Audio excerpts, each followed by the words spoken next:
video to show you a bit more about the float feature, which I've talked about previously. So if you want to keep your windows afloat on your desktop while you have other things open, I recommend a software called Afloat, which you can see that appears in your Chrome Windows menu option Float. So what that does is quite simple. So we've just created a new window on the back. So if I take this window, it stays, as you can see, behind it, and this always stays afloat. So why is that quite nice? Well, I kind of like to work with multiple desktops and keep my desktop quite tidy.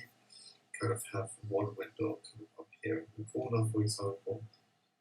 So what I've done, for example, is you can see I've got the desktop here.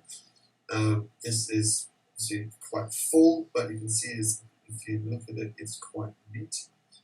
I've got my windows here, everything kind of laid out.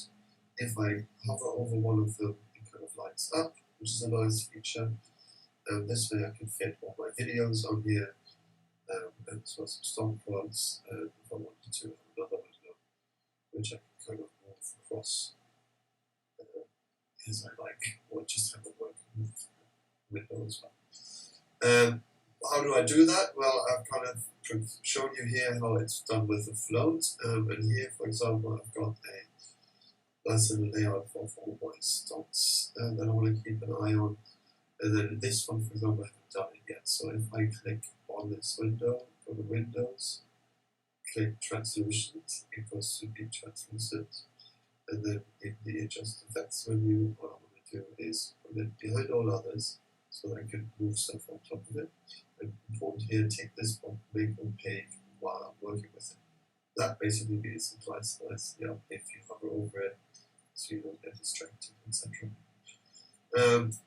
Other nice features from the float are, of course, in the menu bar here, turn on everything back as normal, transparency, make it less or more transparent, or make it opaque.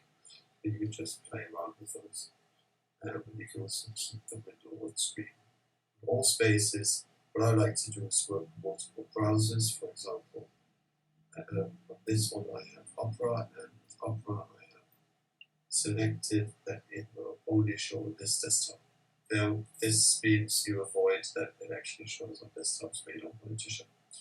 Anyway, thanks very much for listening, and welcome to the next one.